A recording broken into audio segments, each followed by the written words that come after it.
мизони андеша. таҳлилу баррасии мавзӯъҳои доғи рӯз аз дидгоҳи коршиносони соҳа.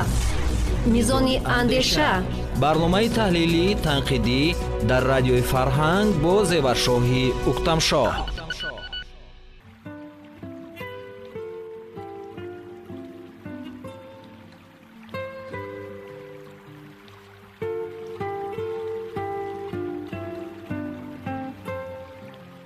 با تشبث حکومت جمهوری تاجیکستان و به واسطه سرور دولت محترم امامعلی رحمان شروع از سالهای اول صاحب استقلالی مسئله حفظ ذخیره‌های آبی و حل مشکلات وابسته به آب نه تنها در کشور بلکه در سیاره یک بخش سیاست جمهوری تاجیکستان در عرصه بین المللی معین گردیده بود. در همین زمینه چند پیشنهاد رهبر دولت تاجیکان از جانب جامعه جهانی پذیرفته شد و در سمت برطرف کردن یک قطار مشکلات جدی جهانی وابسته به آب نقش ارزشمند گذاشت. تشبث نوبتی پیشوای تاجیکان جهان در خصوص اعلان نمودن 10 ساله بین المللی عمل آب برای رشد استوار سالهای 2018-2028 از جانب زیاده از 190 دولت دنیا جانبداری یافته قطعنامه مخصوص سازمان ملل متحد در این خصوص قبول گردید.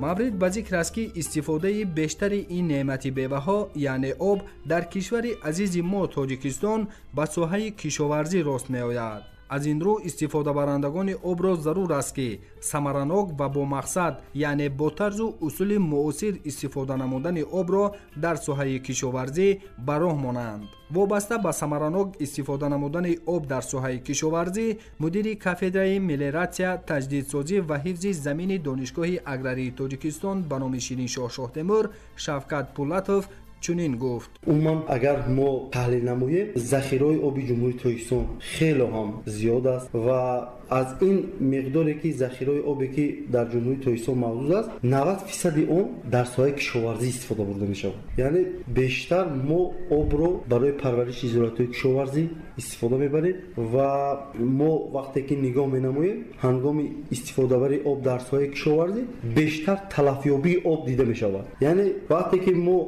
آب رو قریب 9 کیلومتر کوبی در یک سال در ساحه کشاورزی استفاده برده می شود 2.5-3 کیلومتر کوبی آب بازگشت می شود باز، یعنی که با واسطه شبکه زبرها باز با سرچشمه‌های آبی باز وارد می‌گردند، آنها حالت خوب نیستند و این چنین در نتیجه نادرست استفاده بری آب شبکه زبر تیز پر می شوند، سطح آب‌های زیرزمینی بالا می شود، زمین‌ها از گردش کشاورزی بیرون می شوند با سبب شور شدن و برای برطرف کردن این کمبودی ها ما بیشتر باید با عاقلانه صرفه‌کارانه ثمراناک استفاده بری آب در ساحه کشاورزی اهمیت جدی دهیم و عموما برای برطرف کردن تلف آب در ساحه کشاورزی ما باید از تکنولوژی معاصر آبیاری استفاده نماییم.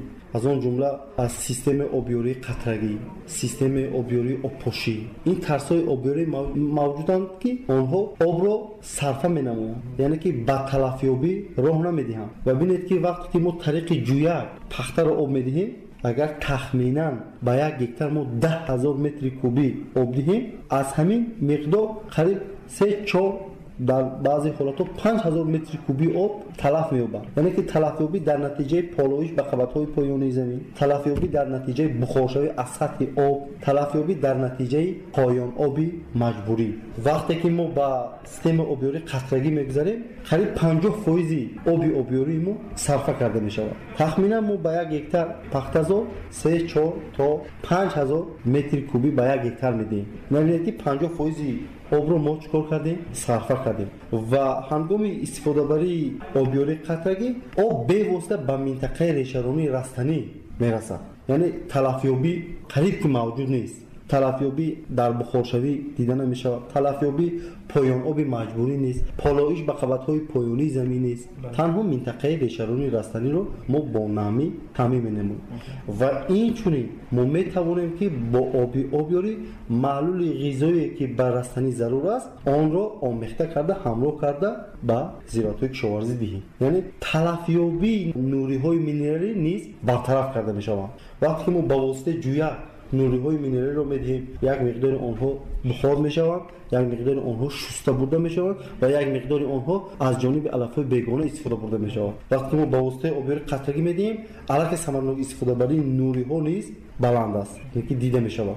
ва инчунин аз ҳама муҳим ҳангоми обёрӣ ба воситаи ҷӯякҳо эрозе ба вуҷуд меояд, шусташавии қабати ҳосилхезии хок, ки дар ҳамин гуна шусташавии қабати ҳосилхезии хок пуршавии шабакаи заъбуру заъбар дида мешавад, пуршавии шабакаҳои обёрӣ дида мешавад, каналҳои хоҷагӣ, дохили хоҷагӣ, қитъагӣ, ҷӯйборҳо аз лойқа тез онҳо пур мешаванд. дар натиҷаи бештар анами эрозия ба вуҷуд меояд ва бинед ки ҳангоми барқарор кардани 1 сантиметр қабати ҳосилхезии хок садҳо солҳо ба мо лозим аст, ки мо дар як мавсими обёрӣ ин қабатро аз даст медиҳем.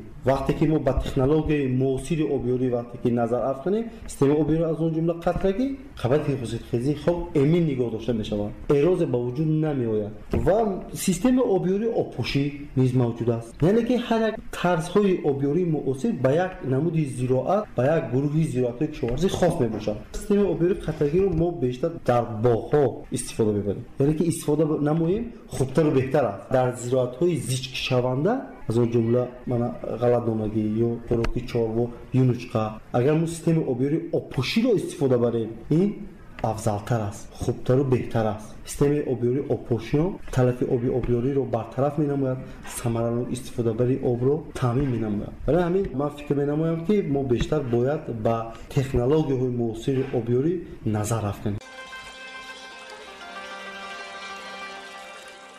об ба тилло арзиш дорад, фақат яке дар қаъри замину дигаре дар рӯи замин. محبت به آب چون طفل است که مادر به آن غمخواری میکند. تنها شهروندی از قدر خود بیخبر میتواند نسبت آب بیقدری نماید. боиси ифтихор аст ки ҷумҳурии тоҷикистон дорои 60% захираҳои обии минтақаи осиёи марказӣ мебошад. ба ин хотир дар тоҷикистон кишвари азизамон мушкилоти дастрасӣ ба об кам ба назар мерасад.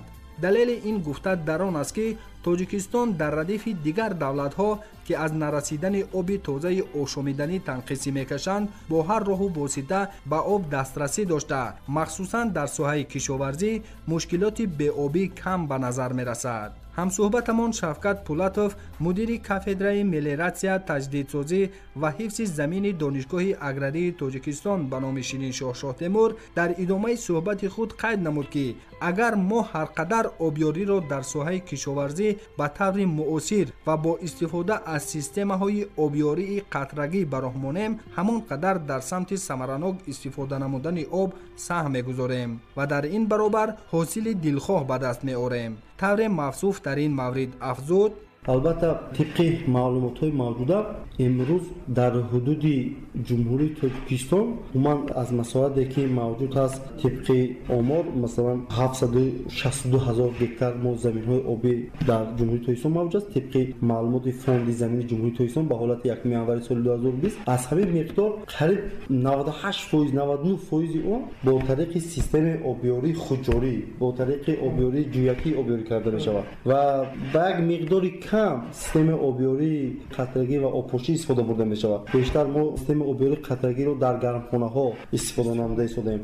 аммо боз хурсандиовар дар он аст ки ҳамин тенденсия зиёдшавии масоҳати обёришаванда тариқи обёрии қатрагӣ рӯз аз рӯз зиёд шуда истодааст ва тибқи маълумотҳо дар ҷумҳурии Тоҷикистон тариқи системаҳои муосири обёришаванда 4,500 гектарро ташкил медиҳад. мо бинем агар дар ноҳияи Хуросон Торкистон боғҳое ки навбунёд шудаанд бо тариқи системаи обёрӣ қатрагӣ обёрӣ карда шуда истодааст. Дар ноҳияи Данғара боғҳое ки имрӯз бунёд карда шуда истоданд қариб 1700 гектар бо системаи обёрии муосир обёрӣ карда шуда истодааст.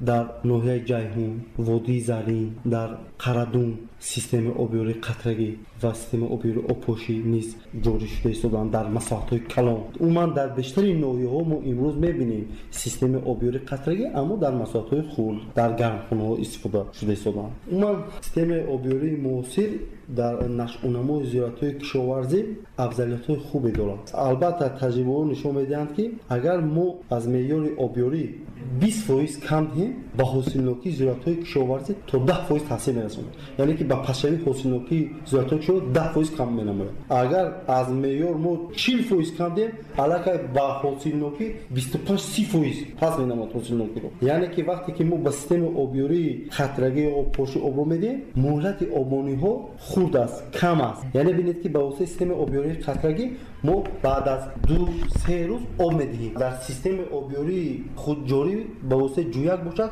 10-15 шабонарӯзро дар бар мегирад. Анакун ин таҳлил намоед ки вақте ки мо об мондем, бо баъд аз 10-15 рӯз об мемонем, аллакай замини мо хушк мешавад, сахт мешавад, бухоршавӣ зиёд мешавад, норасоии об ба зиёратҳои кишоварзӣ бештар дида мешавад ва коркарди замин душвор мегардад. Вақте ки мо ба воситаи системаи обёрии қатрагӣ медиҳем, дар ҳар 3-2 шабонарӯз мо об мемонем, ҳам ба воситаи нуриҳои минералӣ, ҳам худи оби обёригатӣ ва намнокии мӯътадил дар минтақаи решаронии растанӣ таъмин мегардад ва меъёри обе ки ба зироат дода мешавад риоя карда мешавад. Вақте ки мо аз меъёр кам медиҳем, албатта таъсир мерасонад ба ҳосилнокии зироатҳои кишоварзӣ. Вақте ки аз меъёр мо зиёд медиҳем, ин ҳам таъсири манфӣ мерасонад. Вақте ки мо меъёри оптималиро медиҳем, ин ба ҳосилнокии баланди зиёратҳои кишоварзӣ оварда мерасонад. Ҳангоми технологияи муосири обёрӣ, намнокии оптималии зиёратҳои кишоварзӣ риоя карда мешавад. Дар ин гуна тарзҳои ки худҷорию ба воситаи ҷӯяк меъёри оптималиро нигоҳ доштан бениҳоят душвор аст. Умуман дар шароити истеҳсолот нигоҳ дошта наметавонад. Яъне ки вақте ки олимон тавсия доданд ки намнокӣ бояд аз 70% аз намиғунҷоиши камтарини хок ё 60-65% поён нашавад, дар истеҳсолот мо мебинем ки ба 45-55% оварда мерасонад. Яъне ки намнокӣ хело ҳам поён мешавад, баъд мо об медиҳем. Аллакай ва таъсири манфии худро мегузорад. Дар системаи обёрии қатрагӣ намнокӣ дар ҳудуди 65-70-75 вобаста аз давраҳои нашъунамои растанӣ намнокии оптималии замин нигоҳ дошта мешавад. Умуман ҳар як об истифодабаранда бояд доир ба самаранок, сарфакорона истифодабарии об аҳамияти ҷиддӣ диҳад. Яъне мо бояд маданияти истифодабарии обу заминро куллан бояд тағйир диҳем. Яъне мо бояд фикр нанамоем ки об ҳасту, об зиёд асту, мо онро зиёд диҳем. Ин нодуруст аст. Ҳар як қатраи об тавре ки пешвои миллат қайд менамоянд дар ҳисоб аст. Бояд ба талафёбии он мо бояд роҳ надиҳем. Сарфакорона истифодабарии обро бештар ба роҳ монем.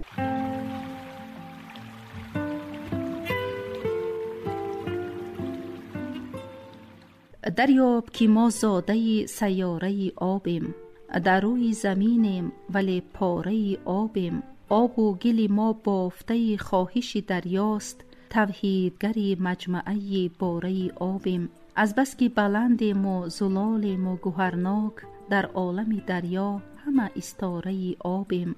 ما در بری هر پیرهه دشت و بیابان، بر همسفران دسته فواره آبیم.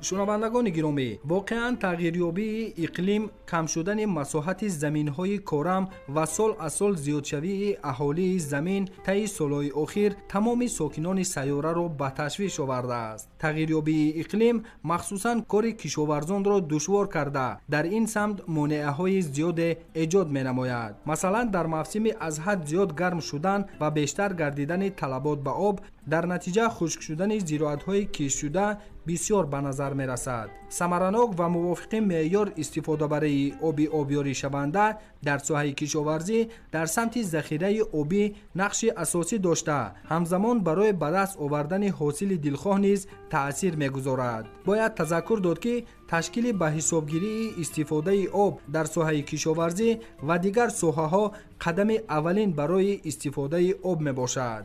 امروز در اکثر دولت‌های پیشرفته از معاصرترین دستگاه‌های آبچین‌کنی استفاده می‌نمایند. از این رو ما نیز باید برای به حسابگیری درست استفاده آب در خواجگی‌های دهقانی از تجهیزات آبچین‌کنی که صرفه آب را عمیق معین می‌نماید استفاده بریم. در چنین حالت ما می‌توانیم هم در سمت ذخیره آبی مملکت سهم گذاریم و هم در سمت کشاورزی موفق شویم، یعنی از زمین‌های کرم حاصل دلخواه به دست آوریم.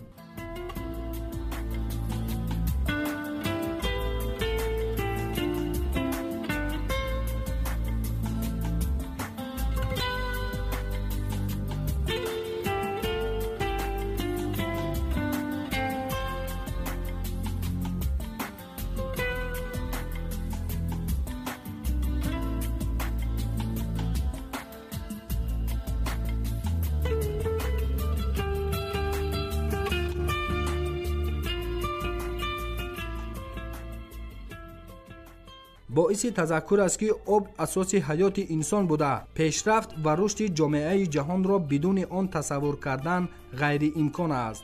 طی سالهای اخیر از سبب تغییریابی با سرعت اقلیم در بسیاری از قسمت‌های کره زمین خشکسالی و در بعضی دیگر بیابانشوی و آبخیزی‌ها باعث گردیده و به اهالی ضرر مالی و جانی رسانیده ایستاده است. از این رو ما ساکنان سیاره زمین را لازم است که در حفظ و نگهداشت طبیعت، از آن جمله استفاده ثمراناک این نعمت بی‌بها یعنی آب با احتیاط باشیم و منبع‌های آبی منطقه را حفظ نماییم.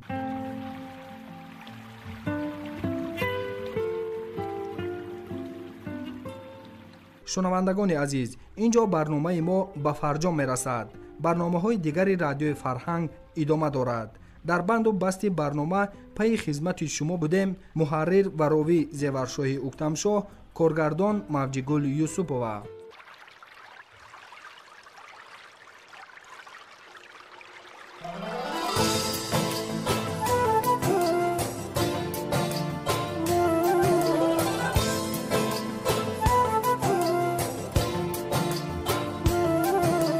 آب مهم و ناگزیر است در حیاتی آدمی، کی به آن وابسته باشد هم نجاتی آدمی. آب مهم و ناگزیر است در حیاتی آدمی، کی به آن وابسته باشد هم نجاتی آدمی. حفظ اگر آب را نسازیم از فساد آدمان، نیستیان میرساند بر مماتی آدمی.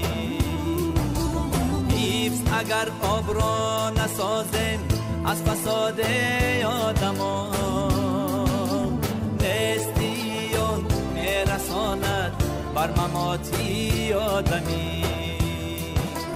آب مهم است ناگزیر است، آب مهم است ناگزیر است.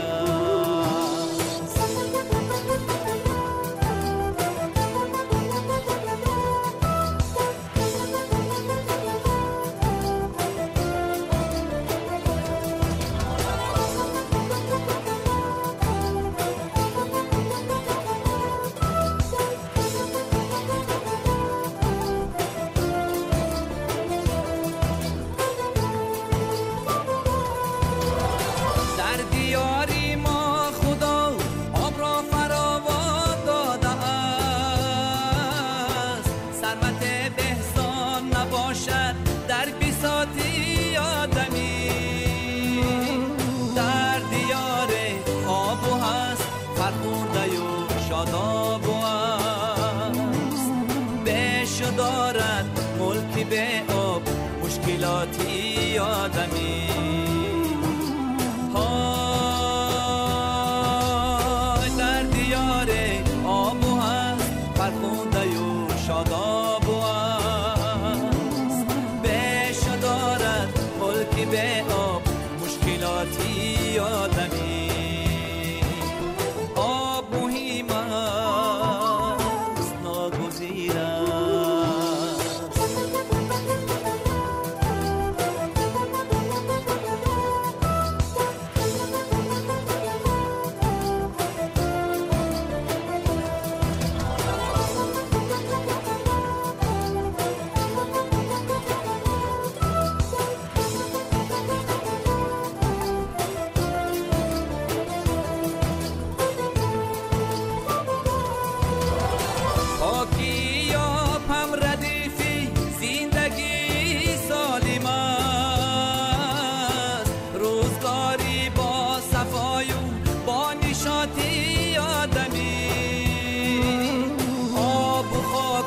آتش و باد هستی انسان بود. آب باشد زندگی و بخت شادی آدمی.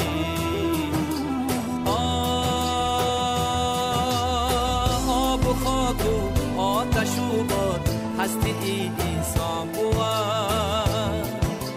آب باشد زندگی و بخت شادی آدمی.